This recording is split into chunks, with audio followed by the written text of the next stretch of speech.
नमस्कार, मैं रेखा पांडे आप सभी का अभिनंदन और वंदन करती हूँ अपने YouTube चैनल रेखा रिस्टार्ट पे। दोस्तों, आज सावन की पहली सोमवारी है, तो आप लोग को हरे हरे खूबसूरत से सावन की भी बहुत बहुत बधाई। भगवान भोलेनाथ आप सभी पे, हमारी सृष्टि दृष्टि सब पे कृपा बरकरार रखें। मैंने आप लोग को पहले के अपने ब्लॉग्स में बोला था कि मैं 1 महीना के लिए अपनी यात्रा पे गई थी। बहुत अच्छा टूर था हमारा, जो यूरोपियन कंट्रीज़ थे और कुछ टर्की के 3 कंट्री थे, घूमी 1 महीना। तो मैंने बोला था कि आने के बाद मैं आप लोगों को सारी चीज़ें विस्तार से बताऊंगी। तो चलिए शुरू करते हैं, रिवील करते हैं। मैं आपको कुछ ऐसे ब्लॉग्स बनाऊंगी जिसमें अपनी सारी यात्राएं और यात्रा के दौरान हम लोग को क्या सावधानियां बरतनी थी, खान पान का क्या था, क्या प्रोसीड्योर था, तो इस तरीके से कौन कौन गए थे, क्या क्या घूमे, वहाँ का स्पेशलाइज क्या था, खाने का वहाँ पे क्या अच्छा मिलता है। बहुत कुछ सभी के मन में विचार रहते हैं जानने के लिए, हमें भी बताने के लिए है, ताकि मैं अपने आभासी दोस्तों को अपनी खुशियाँ शेयर कर पाऊँ।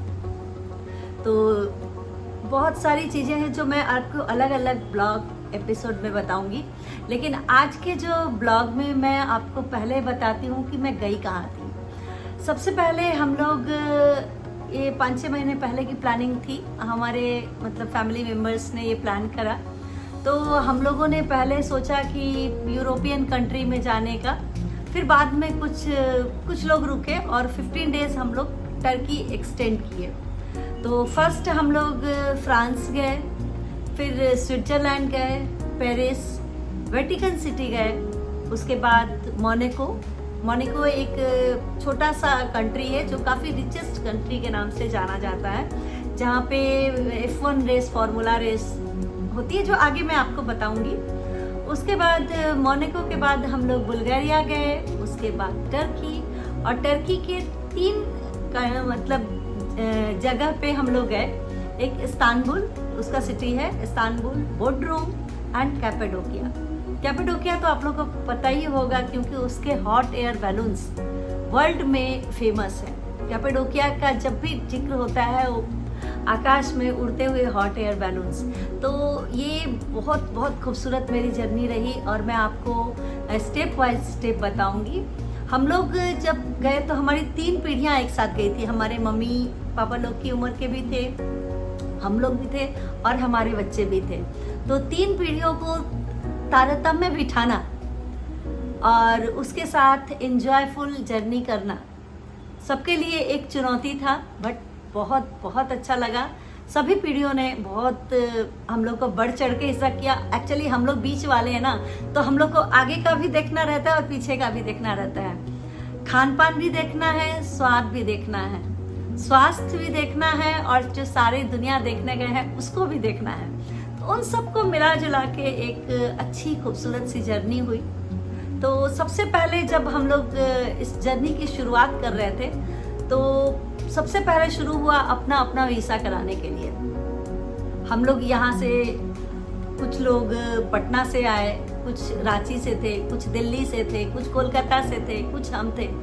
फिर बाहर से कुछ न्यूयॉर्क से इकट्ठा हुए, कुछ जर्मनी से आए और कुछ सैन फ्रांसिस्को से।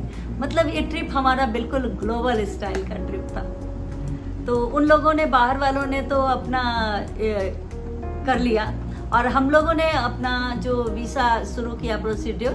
तो कई लोगों ने दिल्ली को चूज़ किया क्योंकि उनके पास दिल्ली शेंगेन वीसा के लिए सही था।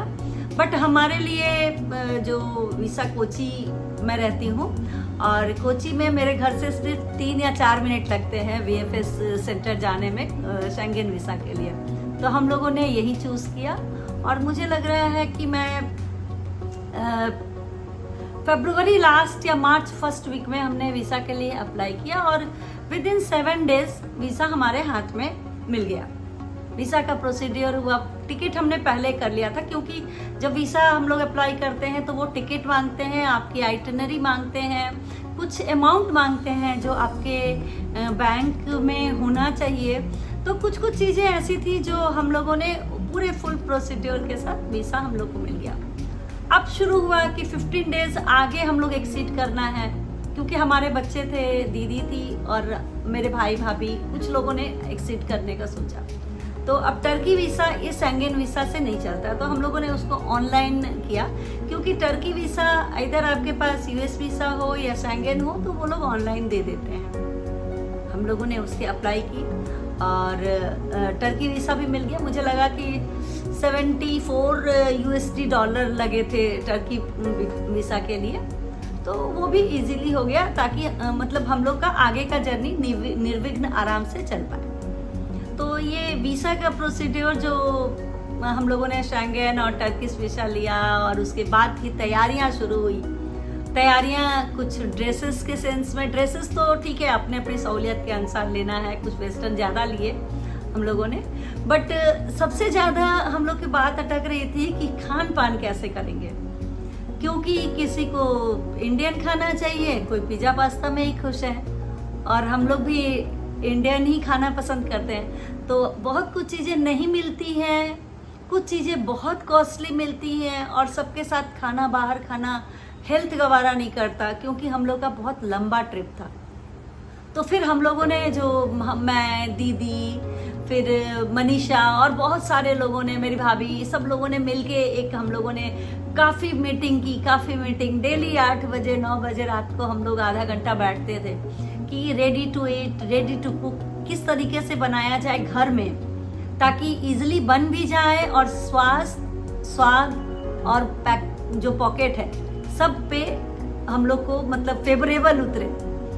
तो जाहिर सी बात है हम लोगों ने अपना सारा प्लानिंग करा। मैंने भी बहुत कुछ अपना रेडी टू ईट घर में बनाया। मेरा दाल मैं लेके गई थी बना करके, सारे दाल को मिक्स करके सॉटे करके सब, मतलब काफ़ी लोगों ने पसंद भी किया और काफ़ी अच्छा भी रहा। तो इस तरीके से हम लोगों ने, सभी ने एफर्ट किया, 100% एफर्ट किया, अपना दिमाग चलाया कि कैसे कैसे अपना देसी जुगाड़ किया और काफ़ी अच्छे तरीके से, निर्विघ्न तरीके से हमारी जर्नी पूरी हुई। बहुत बहुत मज़ा आया। सबसे अच्छा लगा कि सब लोगों के साथ रहना, मिलना जुलना। बच्चे भी हम लोगों के साथ थे, क्योंकि मेरा बेटा बाहर रहता है और काफ़ी दिन से मैं उससे मुलाकात नहीं हुई थी। मेरा दीदी का बच्चे सब लोग मिल आ गए थे, तो बहुत अच्छा लगा। मेरी भतीजियाँ जो हैं तो उन लोग सब आए और बहुत शानदार जर्नी रही। तो मैं आपको अभी मैं इतना ही बताऊंगी और फिर अपनी जर्नी जो है, ये तो हुआ वीज़ा और नॉर्मल प्रोसीजर। आगे के एपिसोड से मैं आपको जो मैं कोची से चली और कोची तक आई, वो सारे मैं आप लोगों को बताऊंगी। चलिए, तब तक के लिए बाय बाय, हैप्पी सावन। भोलेनाथ आप पे हमेशा कृपा बरसाते रहें। आप लोग मेरे चैनल को लाइक करो, शेयर करो और सब्सक्राइब करो। Bye bye.